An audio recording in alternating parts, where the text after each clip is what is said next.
This is Pediatric Insights, Advances and Innovations with Children's Health, where we explore the latest in pediatric care and research. I'm your host, Scott Webb, and today we'll discuss some exciting new technologies that help control type 1 and type 2 diabetes. With us today is Dr. Huay-Lin Lo, pediatric endocrinologist at Children's Health and assistant professor at UT Southwestern. Doctor, thanks for joining me. Thank you for having me today. Yeah, it's nice to have you here and nice to learn some more about diabetes tech, if you will, today. And I know a recent article published by the New England Journal of Medicine discusses state-of-the-art digital technology for diabetes. Maybe you could tell us about this technology and how it helps control type 1 and type 2 diabetes.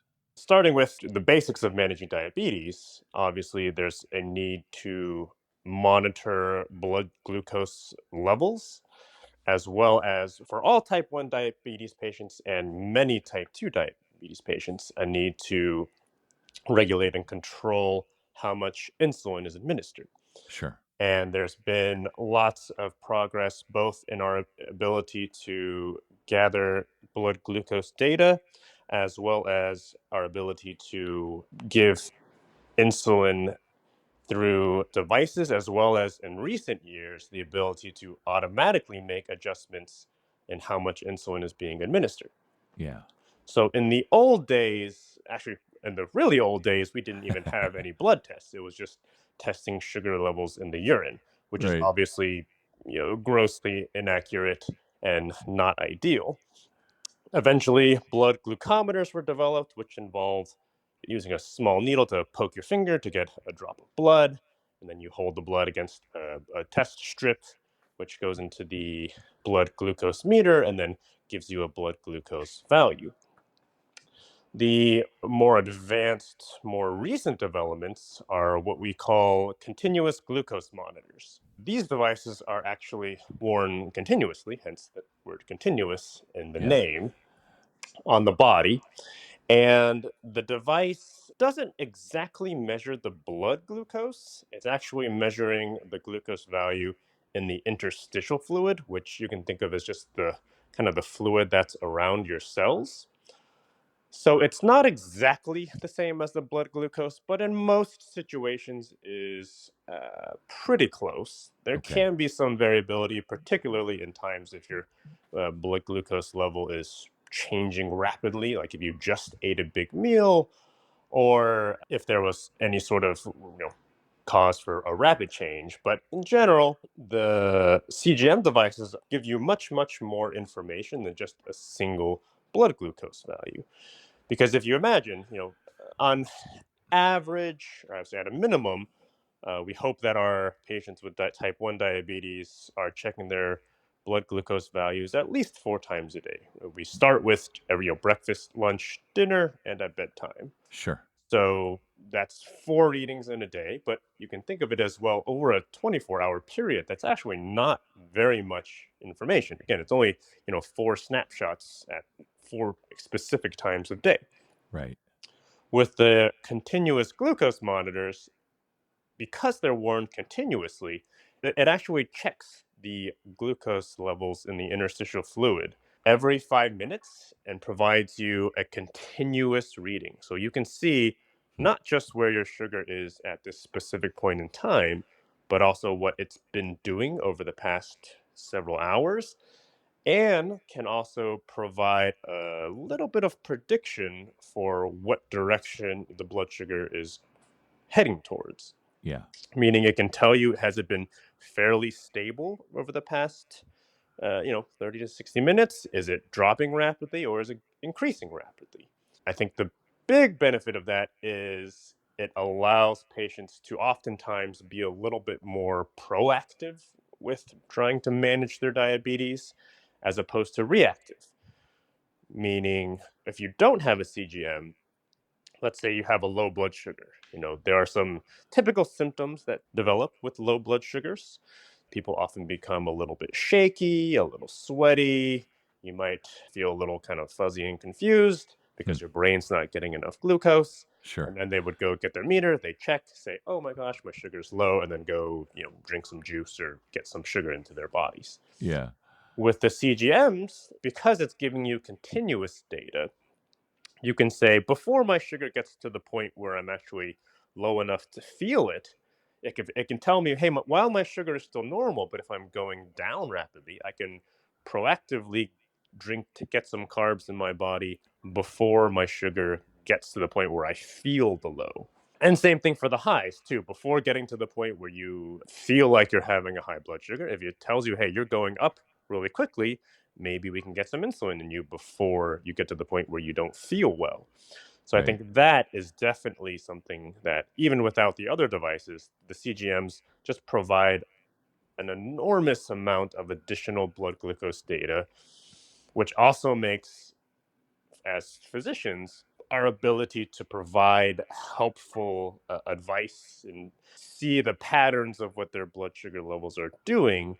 It makes us much more able to give useful advice and what sort of changes we might make to either your medications or diet plans or any other factors that we think could be causing you to have sugars out of the range where we want them to be. I wanted to just jump in here. I want to know, specifically at Children's Health, how are you using this technology to inform patient treatments? We really, really have made pushes and attempts to get all of our patients on continuous glucose monitors. Sure. There, of course, are always various barriers, sometimes from the patient end, sometimes from a cost and insurance standpoint. Some people just don't like wearing an additional thing on their body, even though it's not very big, and over the years, each generation has gotten smaller and smaller Yeah. and slightly more accurate. But there definitely are people who just, I don't want to wear this thing on my body. You do have to deal with, if you're an athlete, or if if you're getting sweating a lot, or if you bang it against something, that can be uncomfortable. Right. Some people really just don't want to wear it, which that's a little harder to just, hopefully with convincing and talking about the pros and the cons, we Right. hope that they'll agree to at least try it. Other people have tried it, and either sometimes there can be occasional issues with accuracy, or some people just feel like it falls off too early, and the convenience or inconvenience of that outweighs the benefits of it. And then, of course, there are always people where, depending on what insurance they have, or even just if it is covered, there still can be additional costs related to getting the supplies. Those kinds of things are potential barriers. But really, our division has made it a bit of a focal point to try and at least make sure that every patient who wants or is interested in these devices and technology has the chance to get them whenever possible. Both the CGMs, the continuous glucose monitors, and insulin pumps that I haven't talked about yet. Yeah. Yeah, I was gonna get to, sort of thinking about the ease of use. So whichever ones, whether we're talking about the CGMs or the pumps specifically, is there a learning curve for patients and their families? Yes, yes, there definitely is. I would say probably more so for the pumps, because those are giving you insulin, so a little bit more actively doing things, as opposed to the CGMs, which are just gathering data, if you will. It doesn't Right. give you any treatment. But all of them are do require a few downloading a few apps and getting or some additional devices to use with the like a remote control or a receiver to use with either the CGM or the pump. But Yeah. we also have, here at Children's, we have established processes for helping families both figure out what they want, and then once they know what they want, teaching them how to use those things. The CGM devices, again, generally simpler. Is just if you download an app and kind of go through the steps, it's fairly self-explanatory. I would say the learning curve for that is relatively minimal for most families. Okay. The pumps are definitely more complicated, and we have multiple classes and sort of steps that we have before transitioning a family towards using that device, and doing our best to make sure they know how to use it, they feel comfortable using it, and definitely don't want them to just blindly, put on a device and not have any clue what it's actually doing for them. Right, send them out the door, good luck. Right. Right, Right. yeah. Yeah, you mentioned some of the barriers, or maybe that some folks, it keeps falling off, or they just don't want wear things, even though the wearables is such a, a great advancement, especially when it comes to diabetes. But you also mentioned insurance. Now, let's talk about that just a little bit anyway. What are the barriers with insurance? It would seem to me that, this is life-saving technology. Sure, we're happy to pay for everything, but maybe not. So from your perspective in dealing with patients and families, what are some of the barriers with insurance? Yeah, in a perfect world, yes, everything that we hope would be covered gets covered 100%. That would be my ideal scenario. But of course, that's not always how it is. Right. But generally speaking, a lot of the insurance companies will cover devices, and we spend I don't know how many in a single day. I sign, dozens of authorizations and saying things saying, yes, this patient has diabetes. This is why they need the device. Please cover the device. So, our nurses work very hard to make sure that's as infrequently as possible, that that's not a barrier towards people getting the devices and care that we think would really benefit them. Yeah. But there definitely, even with insurance, there are still situations where you may not be able to afford the additional kind of ancillary supplies that come with using it, because it's not just the one time you buy it and then you have it and you're done.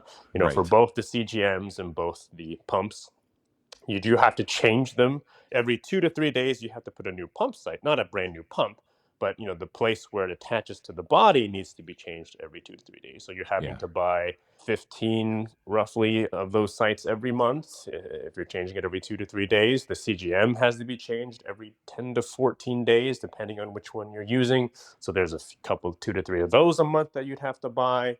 You oftentimes additional supplies, like I talked about, is if it's falling off a lot, we do have some tips that try to help with that. There's different kind of adhesives and things you can possibly wrap around the device to help it stick on the body.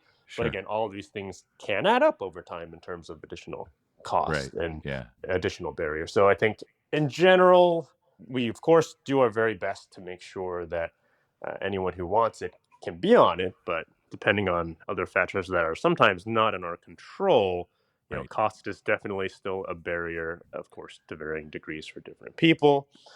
And there are also times where we feel like a person should be on a pump and it's still not covered. And then insurance companies also Hmm. often have rules where you also can't keep changing devices frequently either. But I think for the most part, type 1 diabetes is usually pretty good at getting Okay. covered. Type 2 can be a little trickier at times, partially because, as you may know, the treatment for type 2 is much broader. Not everyone takes insulin. Some people just take oral medications. Other people, if they exercise, lose weight, may come off medications entirely. So that can be a little trickier than type 1. But Yeah. because type 1 is a condition where you have to take insulin, there's no alternative to that. Right. Like there's less pushback from insurance, but still can be other barriers. It could be some, sure. I'm wondering from your perspective, as a physician there at Children's Health, talk about these digital advancements and how they've impacted you and your clinical practice, and what would be some takeaways that you'd want to share with other physicians? Because a lot of the technology is still relatively new, there's a lot of movement, and there has been a lot of thinking in the background of how can we better utilize the enormous amount of data that comes from having these technologies to provide better care and better management of our patients who have diabetes. We have a few things that we're trying to work on, and without getting too much into the details, but in a general sense, if you think of it as, like I said, in a perfect world, I wish all of our patients could be on these devices and at the very least have a CGM so that we could see what their blood glucose values are at any given point.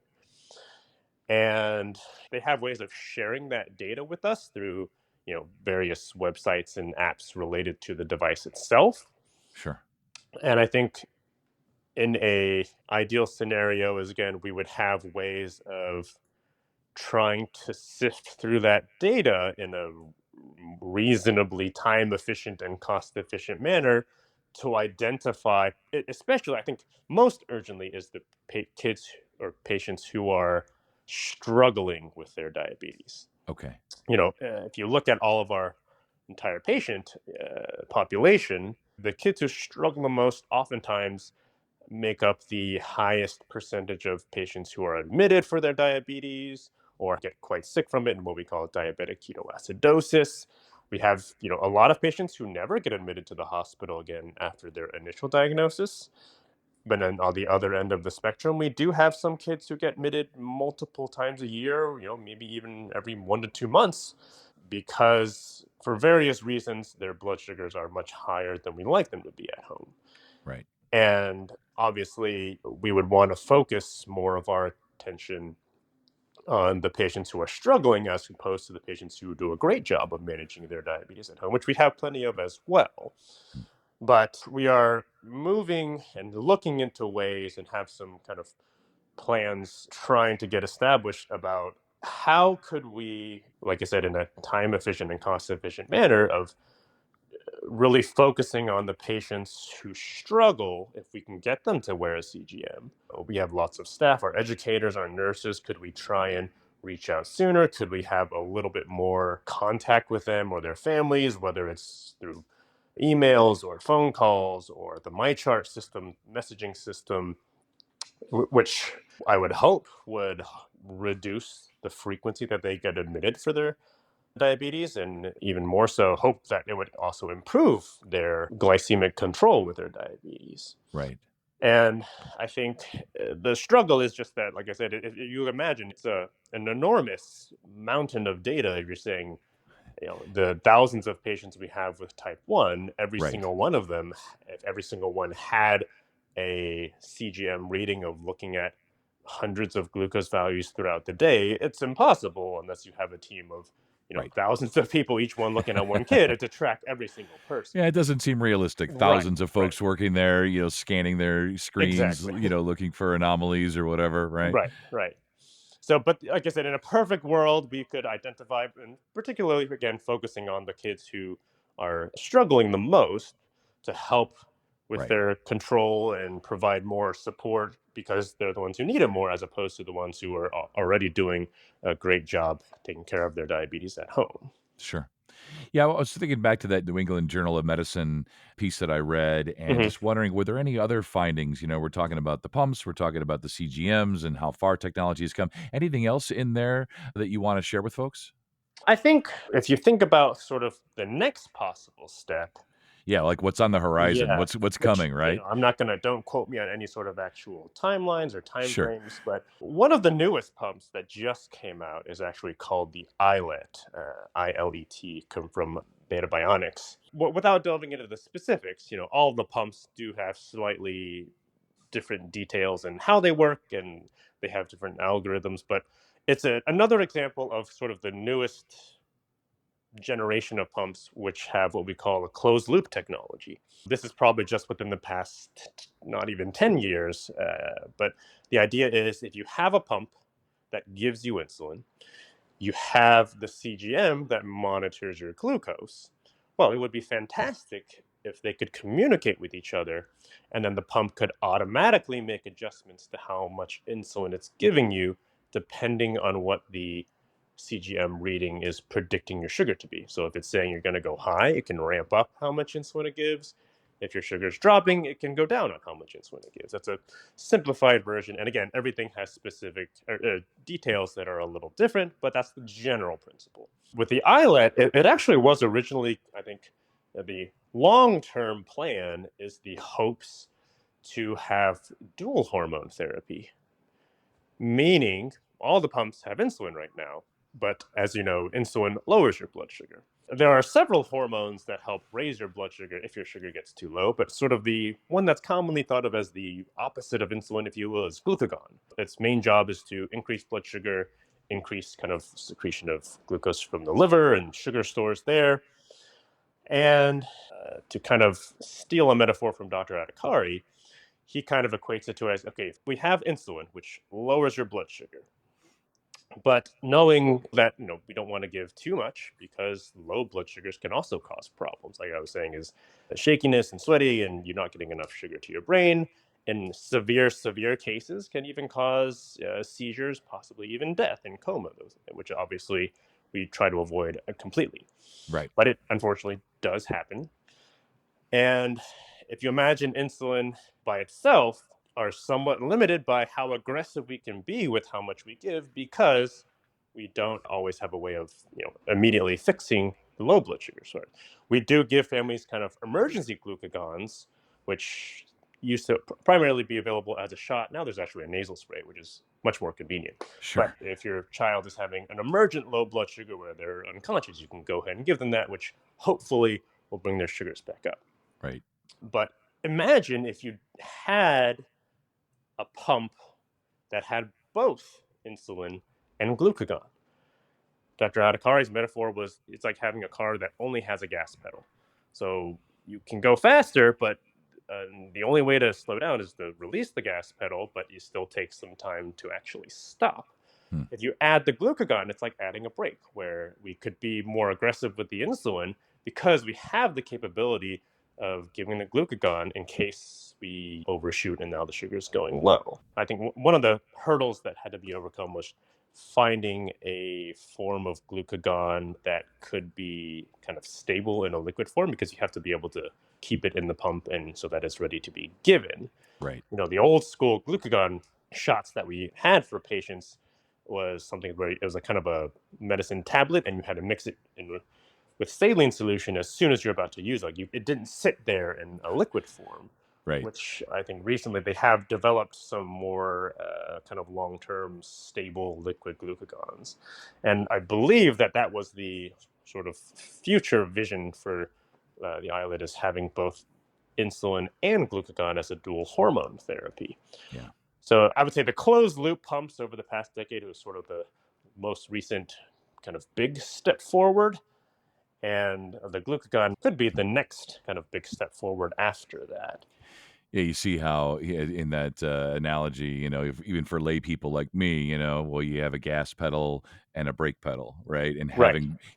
really see the benefits of having both, right? Right. Obviously, for anything that's new, there's lots of trials and it takes Sure. FDA approval and time. So it's not going to come out next month or anything.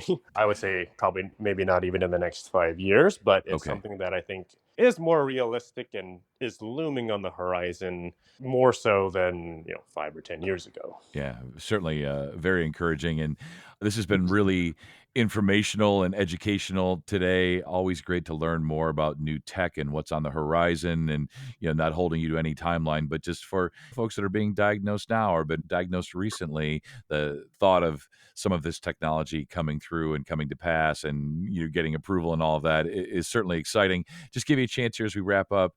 Final thoughts and takeaways. Yeah, I think one thing I will say is a very common or frequent question we sometimes will get is people do ask about, you know, is when is the cure, right? Right. And it's Well, almost yeah. it's almost a running joke in the diabetes community that people are like, oh, they've been saying it's 5 years away for the past 50 years.